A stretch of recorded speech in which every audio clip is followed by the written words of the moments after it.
নমস্কার বন্ধুরা, তোমাদের সবাইকে আমার চ্যানেলে স্বাগত জানাচ্ছি। লবণ দিয়ে দিলাম, হলুদের গুঁড়ো,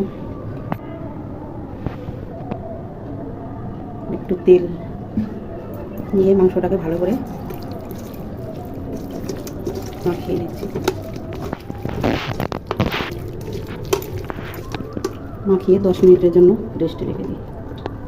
নিয়ে দিচ্ছি আদা, রসুন, কাঁচা লঙ্কা নিয়ে নিচ্ছি। এবার তেল দিয়ে দিচ্ছি, আলুটা ভেজে নেব।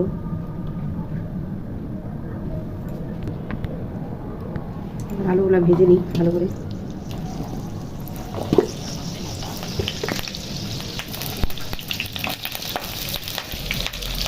একটু হলুদের গুঁড়া দিব,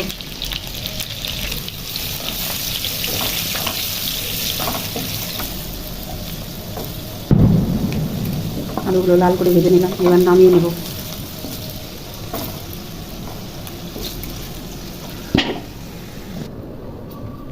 এবার কেটে রাখা ক্যাপসিকামগুলো ভেজে নেব।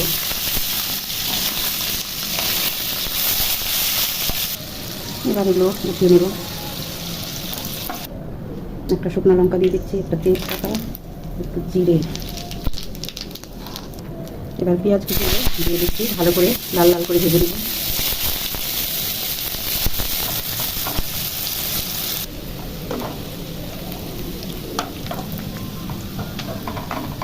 পেঁয়াজটা এই পর্যায়ে ভাজবো।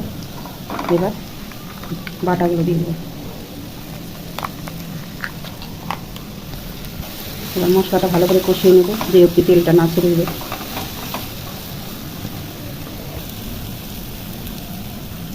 হলুদের গুঁড়ো দিন, স্বাদ মতো লবণ, জিরার গুঁড়া, ধনিয়ার গুঁড়া,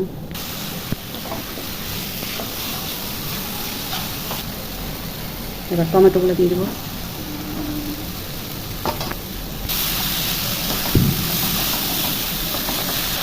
এবার লঙ্কার গুঁড়ো দিয়ে দিলাম।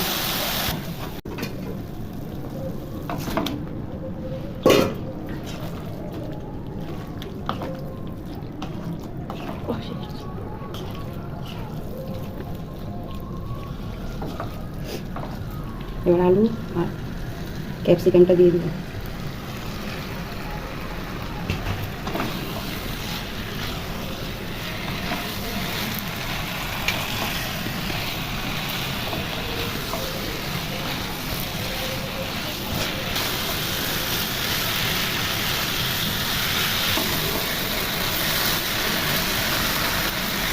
একটু ঢেকে দিয়ে কষিয়ে নিয়ে ঢেকে ঢেকে এবার ঢাকনাটা নামিয়ে নিই।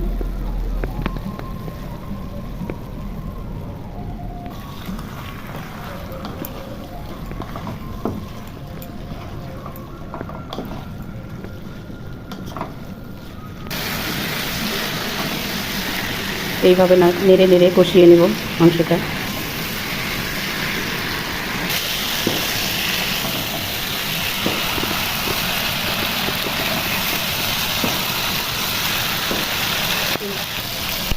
কষানো হয়ে গেছে, এবার গরম জলটা দিয়ে দেবো।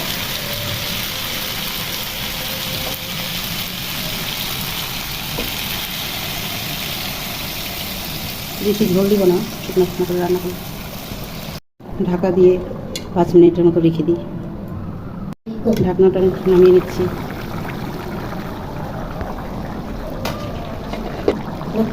আজকে আমার ছেলের আবদার ছিল চিকেন খাবে, ওই জন্য চিকেন করতে হচ্ছে।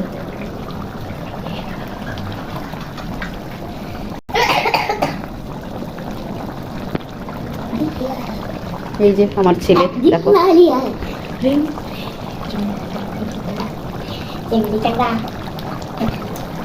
বন্ধুরা, রান্নাটা যদি ভালো লাগে তাহলে একটা লাইক, একটা কমেন্ট, আর যদি খুব ভালো লাগে তাহলে একটা শেয়ার করে আমার পাশে থেকো।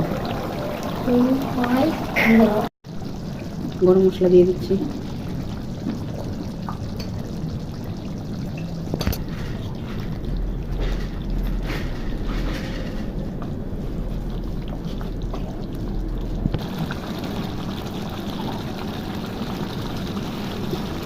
এবার মাংসটা নামিয়ে নেব।